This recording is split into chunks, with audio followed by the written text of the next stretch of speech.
Kiss My Aesthetic, branding, marketing, entrepreneurship. Greetings and welcome back to the Kiss My Aesthetic podcast. I've got a repeat guest and a lovely lady with us here today. Welcome back, Jo. Hello. I'm excited to be here. Oh my gosh, it's always good to talk to you and catch up, and we have a lot of things to catch up on.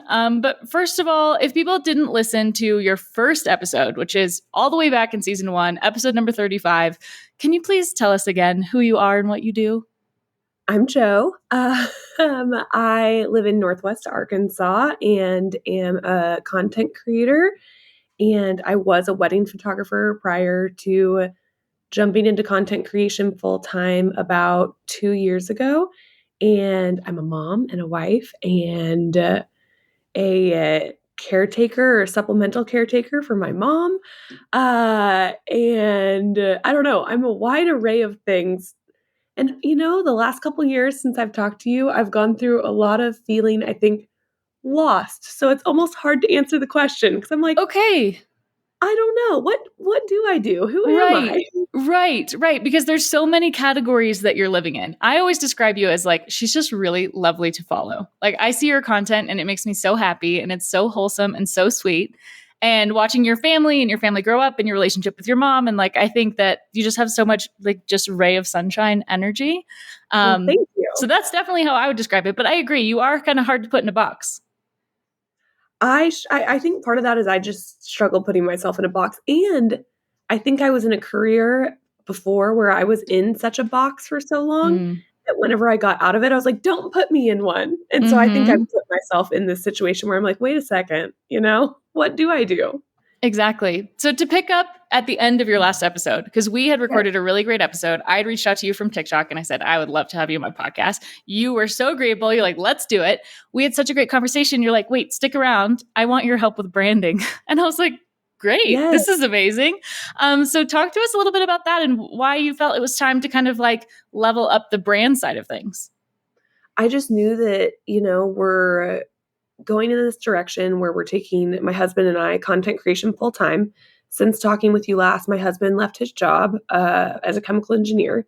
So it'll be next month. It'll be an entire year since he left his job. Wow. And I just knew that I wanted to have something to refer back to that kept everything consistent. And in the photography industry, so many people try to do their branding themselves because they have experience in Adobe suites, Mm-hmm. And you can get away with that to an extent of, like using a simple font and, you can kind of do it. But what you'll learn really quickly is you really can't. Yeah.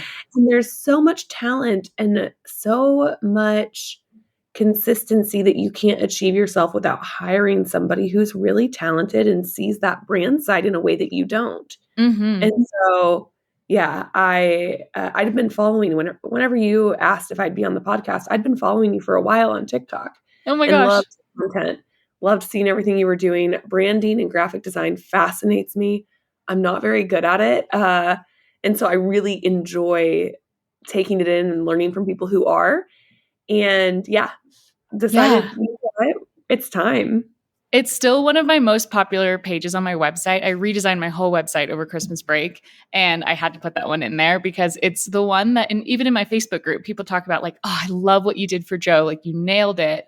Because we just had so much fun with your branding. And I think that's a great differentiator, again, from what you're talking about of kind of like sticking to a font or just picking something that's simplistic and clean. And we kind of went opposite, like handcrafted, hand-drawn, and kind of that really like friendly community vibe, which totally fits what you've got going on. And to me, it was so fun. I did my first brand or like clothing collaboration with that to like see it actually on it was the most fun thing in the world to me. Oh my gosh, absolutely. Absolutely. So since then, actually tell us all the different branches of what's under the Jo Johnson Overby umbrella. I know we kind of hit it at the top, but what would you consider as being all the things that you do as a business, besides just being as a person?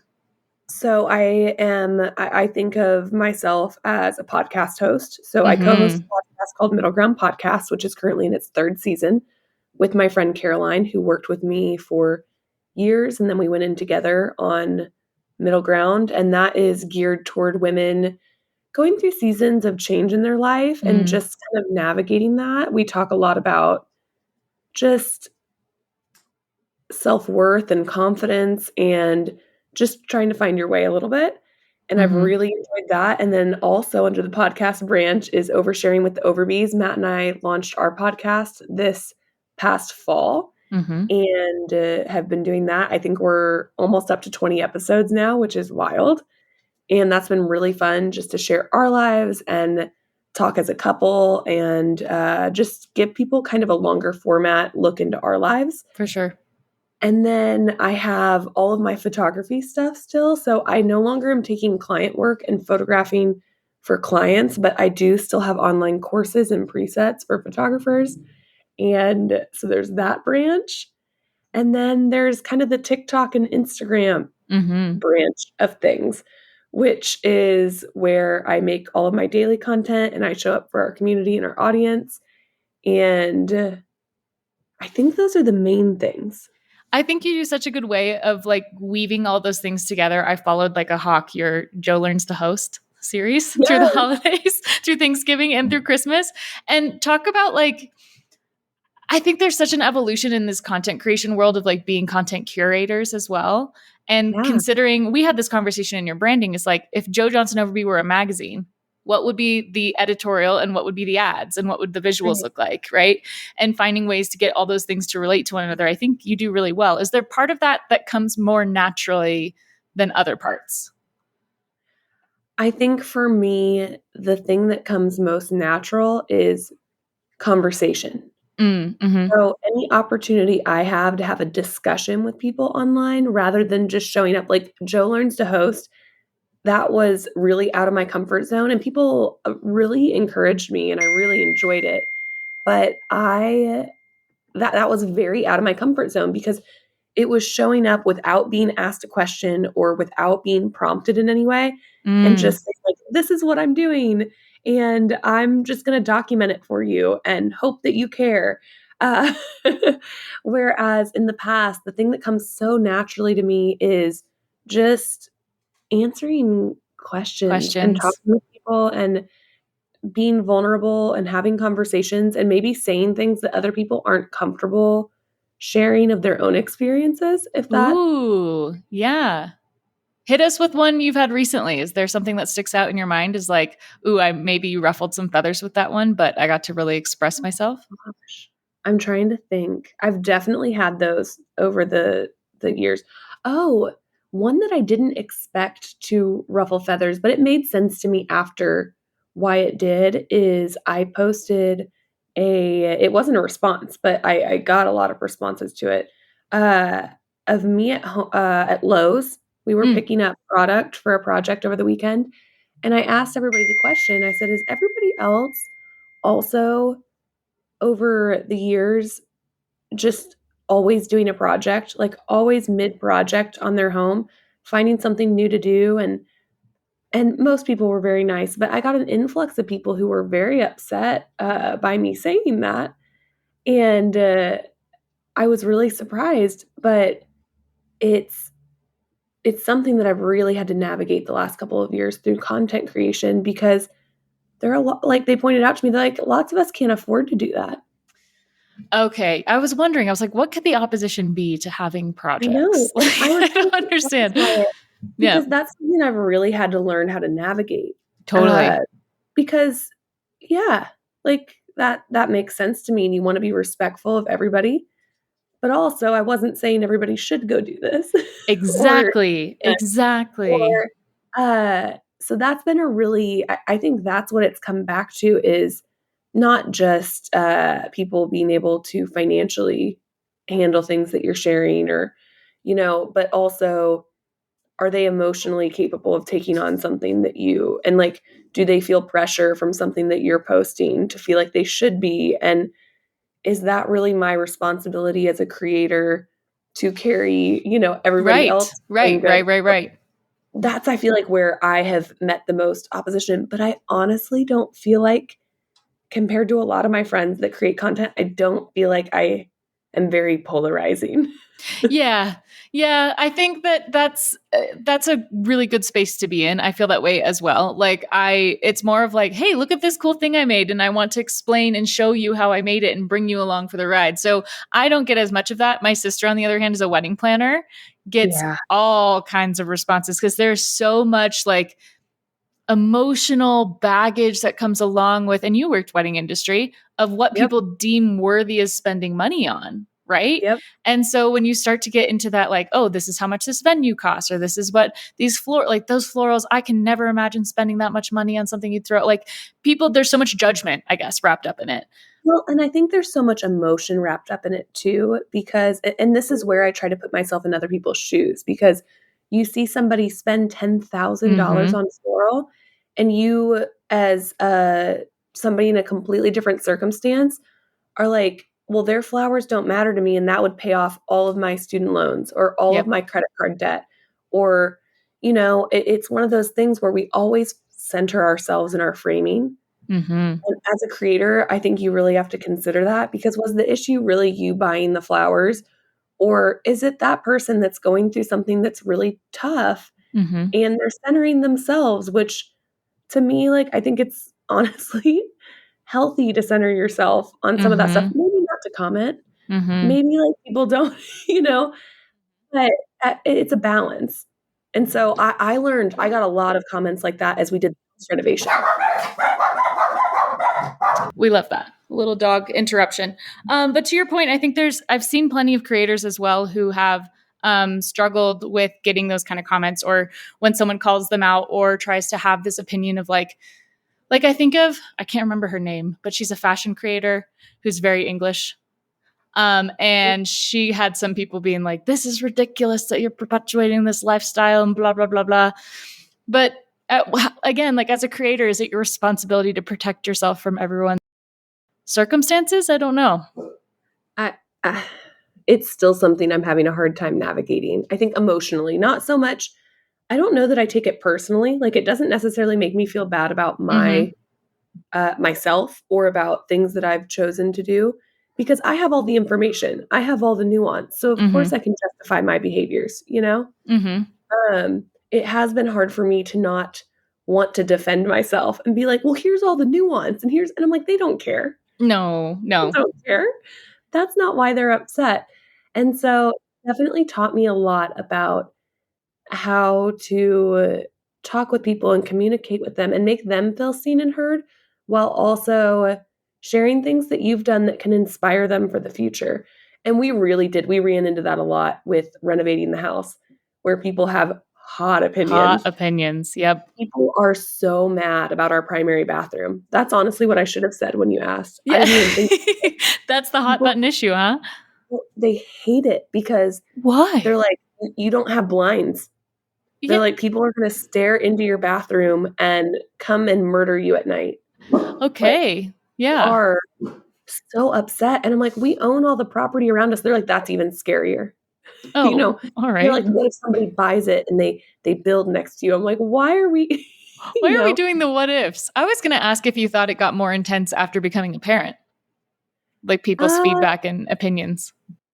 I don't think so. I think we don't share a ton of our daughter. We share her here and there, and we definitely share our lives as parents, and she definitely exists within our content. But I really protected myself from that because I was not mentally available in order to Yeah. take that kind of criticism. I think for a lot of moms it does. It goes through the roof. But I think people in general and the online kind of landscape right now in general is just kind of angry. Yeah. I get that They're vibe as mad. well. I get that vibe as well. And I think also the reason that yourself and myself, like we don't get as much of the brunt of it as maybe some other people that are online, is that we set the example for how we want people to interact with our brand. And I think both Absolutely. of us are really rooted in our boundaries. And I've had to do this a few times on like a TikTok live or whatever, where someone comes right in, like full steam ahead. What font is that? What do you use? What is this? Like, where did you go to school? And it's just so like And I was like, guys, I have so many resources. Like, I love that you're asking the questions, but there's so many resources for you through my podcast and my blog. Like, I'm happy to share, but like, please just do your due diligence and like do a little bit of a deep dive. Cause I've been on a few of your lives before and you same thing, like get the same questions over and over. And you're like, yep. And just kind of redirect. You don't have to be aggressive about it, but just kind of like, you're setting the example for how you want people to interact. And I think that speaks volumes to your audience. Like, it's, even if they're not commenting, they're just kind of watching from the sidelines. They're learning by Wilson. Are you going to be on this podcast? I hope so. Thanks, buddy. But yeah, to talk a little bit about what it's like to kind of set the example or be an example in an online space. I think that the most important thing is that you treat people with respect and you let them not elevate you. That's what I've had to really, Yes. really work on, is even if somebody's saying things that trigger me or elevate me or for whatever personal reasons of mine, people are always like, "Oh, what are people saying?" And I feel like I don't even feel like pointing out the comments is that helpful because I don't know that it would offend other people the way that it does me. Because it's based on some childhood thing I experienced or like, or something that I'm not even looped in on that I'm like, "Oh man, that really hurt my feelings. Why?" And so I think really honing in on that and practicing the skill of staying level and not getting frustrated and not responding in a frustrated way to people in order to have a really open dialogue. Because I firmly believe deep down in my soul that most people have no clue they're being hurtful. Of course. I'm Of not saying course. no one. Like, there might be some people out there who are, like, trying to get stuff started, but I did a poll on my Instagram stories 6 months ago that asked if, like, people have ever left a mean comment I or a haven't. rude comment, No, it and would never cross my mind. 98% of people said they've never done it and have never thought about it. Yeah. See? I got over 20,000 responses, My and goodness. looking at that, I saw names of people who have left hurtful and Oh hate. no. Oh no. Fine, I'm not there to, like, Right. police them, that's not why I asked, but it made me realize, I think so many people just don't know. Yeah. Yeah. And so, I think that is I've had to set a lot of boundaries with myself before setting boundaries with my audience. And Mm-hmm. I think for me, the biggest thing is I don't just ignore questions. If people are asking something and trying to get a conversation started and trying to get me fired up, I'll sit and have the conversation with them. And I think that's important to me because then people know how I address it and they know how I Mm-hmm. feel. And but it's focusing on that not getting elevated. Yeah. What are some of those questions that you get asked all the time?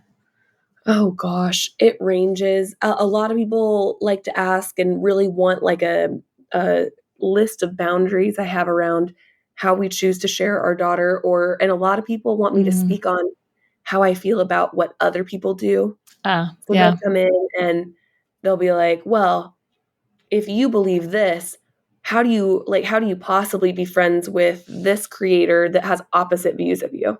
Like, you hate Interesting. them, right? Or, like, you think that view's stupid, right?" And so I've really had to be like, like, because these are people that I'm really friends with, Of course. because I have friends that have views different from my own, and they're And like, "Well, that's I could not never." only important, but it's very healthy. Very Right. healthy. And people will come through in comment sections and, I could never be friends with somebody that thinks things differently than me. And, I've really had to, again, not get elevated and think, how are you expecting the world to evolve and change and for people to find their way in the direction you want them to if you're not willing to have conversations with them and have them feel heard too? Totally. It's so important that everybody feels heard, whether their opinion is blatantly wrong to you or not. Because if they don't feel heard, why would they listen to you? Exactly. And this comes up in a professional capacity as well. Like, I can think of Absolutely. conversations I've even had with clients in the last few years that I notice already in my own self-growth I've gotten better at. Because it used to be that if I got feedback from a client that they were unhappy with my work, I took it so personally, and I either would get like defensive of like, well, you don't know what you're talking about, or it would be like I would try to sugar correct it so sweet, then give them everything in the world just to try to make them happy. And I think now, I was even telling my sister and my mom this last week, like I had a tough conversation with a client and I was like, you know what? I stood my ground in a firm way, but I prefaced it with saying like, ultimately, I want you, you're my client, you've paid me money. I want you to be happy. I want you to be satisfied. And I'm willing Right. to like get us there together. Like, I'm not going to just throw in the towel and say I quit. But it's this interesting boundary of, especially I think with women, there's a tendency to not talk straight and talk right to the point, but to either beat around the bush or be so protective of everyone's feelings. And I value clarity so much. And this whole clarity is kind. I think that's Brene Brown, right? Clarity is kind. I think it is. She's fabulous. She's great. And I think that messaging sometimes gets lost because the emotional or the insecurity of being judged or being perceived in a certain way interferes with our ability to be direct. Well, and it's so interesting because doing the podcast now with Matt, he has gotten a whole nother look into being a woman in this industry Oh, because I've totally. posted clips from the podcast where he is saying something not offensive, but we'll take out context on purpose in Yeah, order to make it, where people are like, of course. what? And they're in the comment sections and they're getting mad, and it will only be Matt that has spoken. And people are livid at me. Really? Yeah, we had one video, I don't remember the context of what we say in it, but that went pretty big, and the comment section was, "This woman clearly, like, abuses her husband. I feel so bad for him that he's in a situation that he feels like he has to say things like this," and, I mean, there were some vile comments. Oh my Vile. gosh. You guys And can't see me, but my jaw was on the floor there for a second. and it's okay, like, it didn't hurt my feelings. I feel like I told Matt, I was like, "I'm used to this," and Matt was flabbergasted. Like, he was like, "Wha you didn't say anything." He said, Mm-hmm. "You asked for clarity on what I said because you weren't understanding what I was saying." He's like, "I'm the one that said the thing that was insulting to men." He was like, "I was the one that," and I said, "Uh-huh, but the only way you would possibly have those opinions is having an awful woman around you." Oh gosh, that makes my skin just crawl. And Yeah, and it's that was crazy. really It's yeah. crazy to think about because like it's 2023. Like what are we doing that we're assuming that these opinions like that, especially in a couple where the female maybe has more of like a presence to start, right? You would kind of agree with that in your dynamic, right? It Yeah, was you had absolutely. kind of kickstarted your content creation career, and then Matt had quit his job and now you guys are working together. Yes, But absolutely. this is how my parents started their business. And so like to me this is like, oh, this is the dream. Like of course. Like, and I've dated people before and they've asked me to put my business on the back burner and I've said no, and it's been an issue. And it's kind of this weird thing because there's still this societal assumption that has to be a hierarchy between couples, and Absolutely. I don't think that has to exist. I don't either. And Yeah. it's not how we exist. I think that different people, different things work, and I Mhm. think that's great. I think people should find what really fits them, where they both thrive, and especially you have to take into consideration the things that you want to be doing. Mhm. But it really is interesting. Matt at, like, I don't know, it's been really interesting watching him navigate the last year because he said, there are just so many things that he doesn't or didn't before think about. Like, we'll go to a party or an event where we don't know anybody, and, people are cutting up, they're talking, and they'll go to him and they'll be like, "So, what do you do?" He's like, "Oh, I'm a Mm. stay-at-home dad." Mhm. He's like, "Nothing kills a conversation faster." And he's like, Really? "It's not that people are upset, they think that's great, they're very supportive, but they don't know what to say to him." Oh yeah, it's like seeing a wild coyote. You're like, oh, there it is. I don't know what to Yeah, do with this new yeah. information. We're like, "Okay, Interesting. well, I don't know what to do with that," you know? And Yeah. it speaks a lot to what our culture and stuff has become and what it's focused in and how far we have to go in terms of just evolving. Oh, completely. Completely. Where do you guys think that you get your emotional maturity from, the two of you? Because you Oh, strike me both as people that are very rooted in family and boundaries and respect and confidence, but also acceptance of other people. Where do you you think that know, comes from? Matt, I think it is an organic thing for him. Mm, I think that is from the time he came out as a child, who he was deep down. And it's something that I have always admired about him so deeply from the time that we met in high school. He was a 15-year-old boy, hmm and he's brilliant. He won't say that, but he's one of those people that he's just brilliant. The books and the math and the language and his brain works on overtime to understand all of that stuff.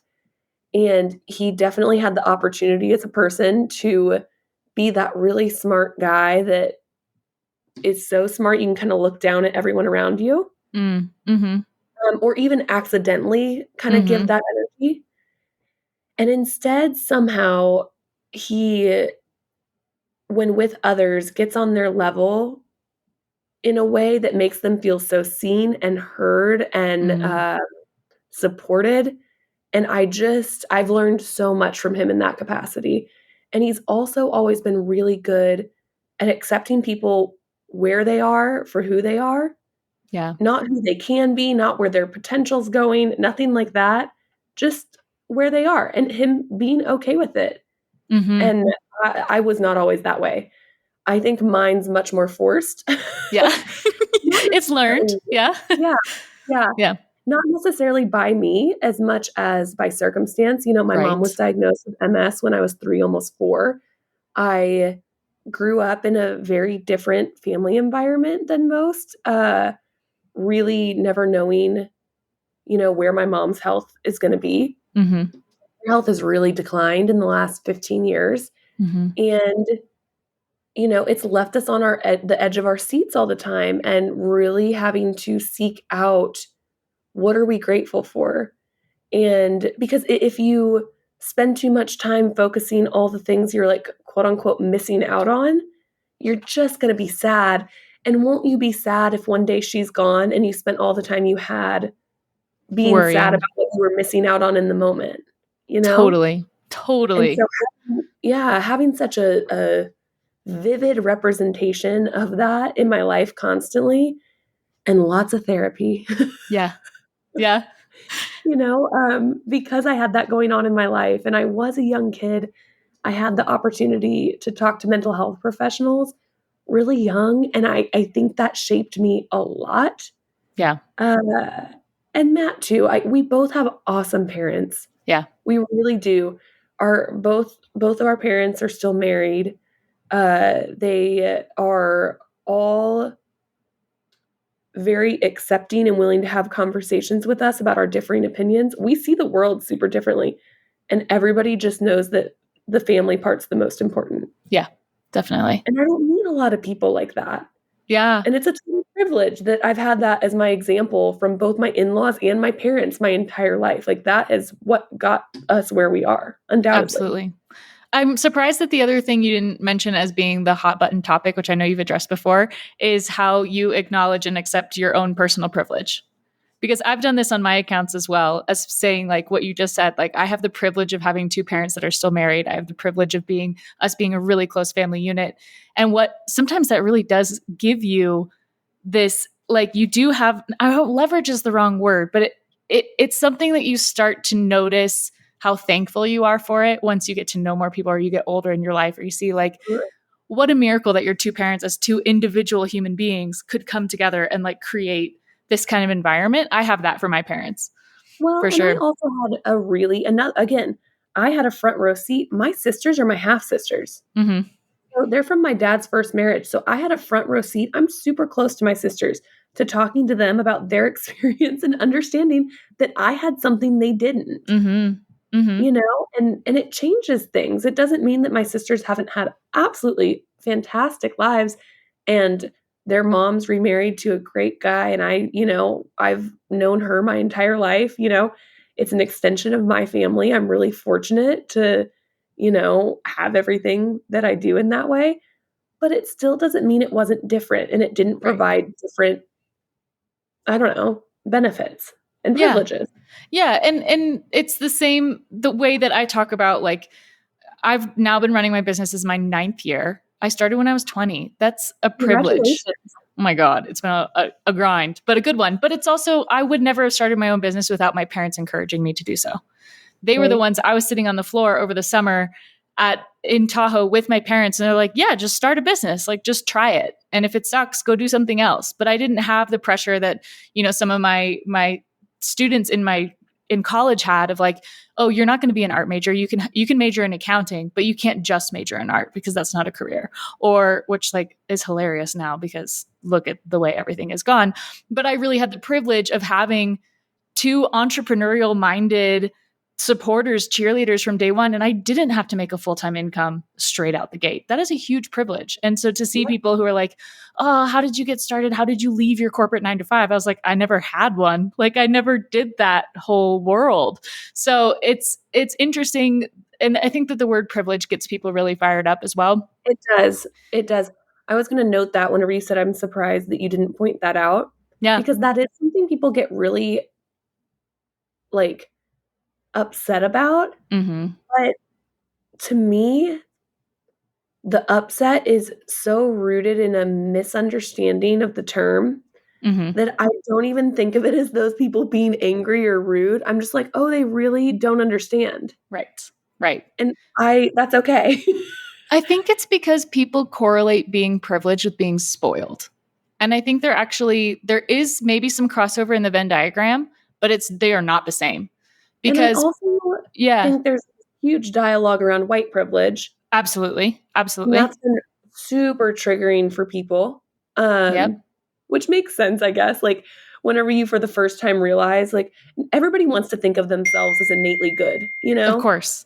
And white privilege is not based in something good. Even if we didn't ourselves, you know, decide that's how it was going to be, it's something we benefit from every day. Absolutely. No Absolutely. matter how much deconstructing you're doing, no matter how much awareness you have, I benefit from it. You benefit from Absolutely. it. It just is. And that's a really hard pill to swallow. And some people just will not, because they think that you know, uh, it takes away the hard work that they've put in, the Totally. dedication they've put in, the hardships they have gone through. And Totally. I'm like, no, 2 things can be true. We can Mm-hmm. hold 2 things at once. But I think that's been the biggest kicker with it. I agree that people don't want to be spoiled or to be, all these things, but I am. Yeah. I, And I'm I going to just, own it too. Like, same. yeah, Like, I have gotten some incredible privileges. Absolutely. And part of that, like you're saying, and I think there was a really great quote actually I saw on TikTok. God bless TikTok. That said, like, it's not your fault, but it is your responsibility. So you yes. can be born into a system that's not it wasn't TikTok. It was yesterday on Sounds Like a Cult. They were talking about There diet you culture. go. They were talking about diet culture, and they said it's not your fault that you're a victim of this system, but it is your responsibility to, like, unlearn and to do the work and to understand and to not perpetuate the problem. And I was Right. like, oh, I love that. It's not your fault, but it is your responsibility. I Well, think and that's a I good think one. people feel really burdened and overwhelmed by that responsibility. Mm-hmm. Mm-hmm. It feels so big. And it's like, it doesn't have to be big. Right. It can Right. be stepping in. It can be saying the right things. It can be dropping the right names in a room that you have Mm-hmm. the privilege of being in. Mm-hmm. Mm-hmm. Do those things, Mm-hmm. you Mm-hmm. know, and be And do them intentional. because it's the right thing to do and not because you're looking for accolades or you're looking for a badge or a cookie or a trophy Yes. or any kind of recognition, but do it because it's the right thing to do. And I talk about that a ton across the board just with relationships, because Mm. a big part of my platform is people want to know, how do you have all these girlfriends? Mm. You have this huge group of girlfriends, which I don't necessarily even think about it. But the first time I shared my bachelorette trip, people were like, what is happening? And there's no way you're still friends with all these people. And I'm like, yeah, I Yeah. am. I've hosted showers and been to all their weddings, and, they're important to me. And they're like, well, how? How do you guys not have problems and things? I'm like, mention their room and names full of opportunity, and Mm-hmm. befriend people that you are so deeply proud of that you can't imagine not sharing and talking about how incredible they are to anyone Mm-hmm. that'll listen. Mm-hmm. Mm-hmm. It changes fast. Totally. And I feel like your audience loves it when you guys have like crossover videos with friends that you've met through TikTok, like when you're hanging out with Anna and Brew, and I'm like, yes, I love these people. And like you just love to see good people with good people. It just like makes you warm and fuzzy inside. We're so fortunate. Like we've had the best journey in terms of connecting with people and making friends. Like how you and I have gotten to connect and Totally. become friends because of this. I don't know. I'm really grateful for it. And I want more people to have the tools in their belt to be able to do that in their own lives. Yes. Yes. And that reaching out is not as scary or as hard as you think. No. That's, I think, something that people miss is like, and a podcast is a great way to do it, but you don't even have to have a podcast. If there's someone that you want to get to know, or there's someone you want to befriend, like there was actually a podcast episode, also Armchair Expert, which I love. They had an episode where they were talking about like making friends. Mhm. And they were talking about how we each like emotionally have so much hang up about wanting people to reach out to us. But then how often do we reach out to other people and just say like, hey, I miss you. I'd love to catch up. Or, hey, I'd love to get to know you. And how excited we would be to receive it is all the reason why we should be giving out that energy. Exactly. And this week I've been talking a lot about hosting on my page because I've had a ton of baby showers and things. Mm-hmm. It is the season of the baby shower for me in my life. All my friends have been having kids, and a lot of my friends are having their second child, but didn't have a shower during the first because of COVID. So we're trying to like go all out for theirs too, since their original showers got canceled. And people were like, why do you do this so much? And are people forcing you? Like, are they making you like, not forcing you? That's probably not the Right. But they're like, are they asking if they can use your house because XYZ? And I was sitting there thinking, like, this is such a funny like thought process, because to me, these people have been my friends, a lot of them, not all of them, but a lot of them for 10 plus years. Totally. My friend Brittany, who I talk about on the internet all the time, I'm like her biggest fan ever. And she's just a mom in Northwest Arkansas, but she has just inspired me through my whole life. She's so cool. And I hosted her engagement shower. I hosted her bridal shower. I hosted her wedding, or her first baby shower. And now hopefully going to be able to host her baby sprinkle.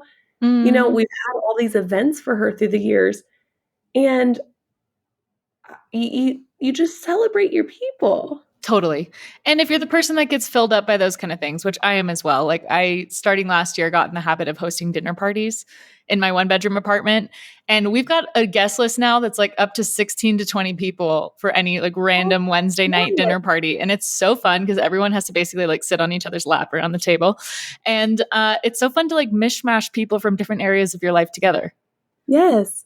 It's and let people get to know one another. And the thing is, you don't have to do it at your house. Like, Totally. That's the thing that I was like, you can go, rent out a private room at a restaurant, be involved like somebody else in your friend group is hosting, but you're showing up with all the plates or the XYZ, I don't know.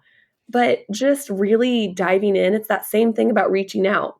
You want to be somebody who, when it comes to celebrating you, you feel celebrated and like, up in some kind of capacity. Make sure you're showing up for all the people that you want to show up for you.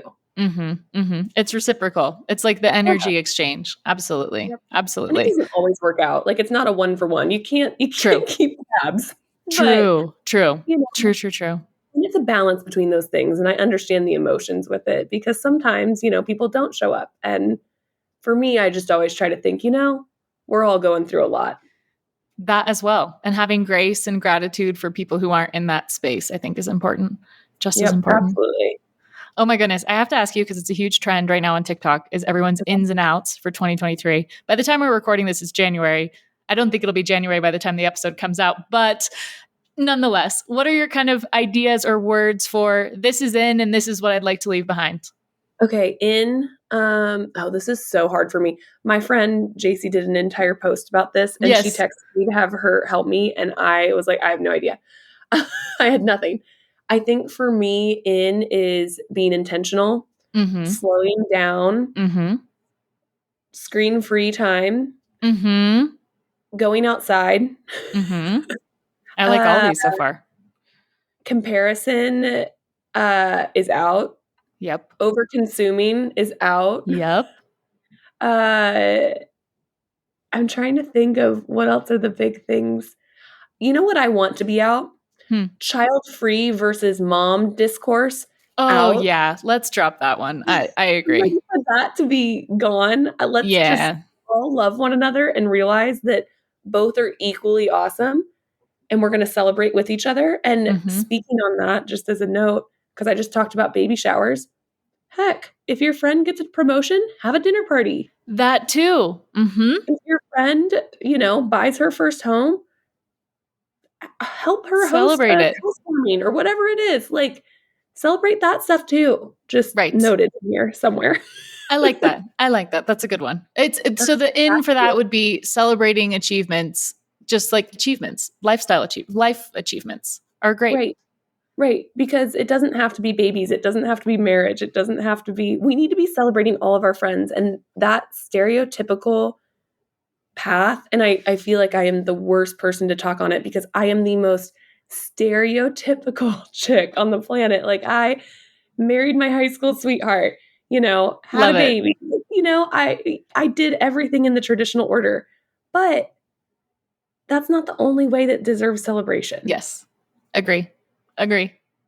Oh, We I'm got to do channeling all that energy. I'm turning 30 this year, and I have always had this vision of like having my 30th birthday in Italy. So I booked an Airbnb and I'm taking my friends and we are doing a full like White Lotus style, hopefully no murder, but White Lotus style, like big vacation, Italian coast, Aperol spritz, sit in a lounger, like striped umbrellas, the whole thing. And I'm like, I'm When's your going so birthday? extra for this.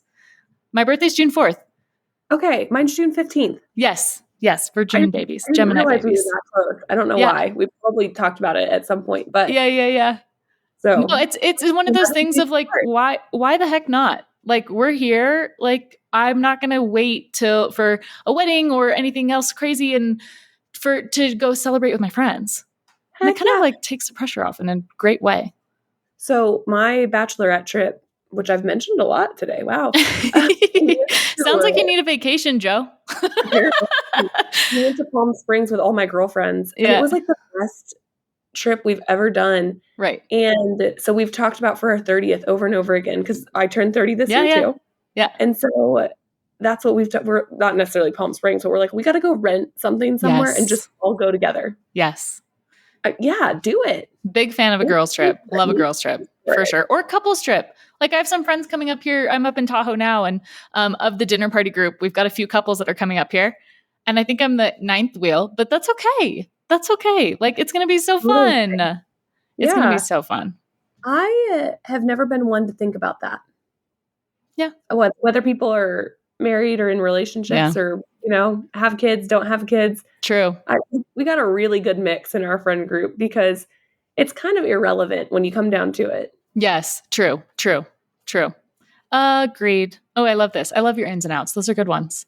Anything else strike you as an out? Do you have like one big in, one big out for the year that you do? I? Oh gosh. On the spot.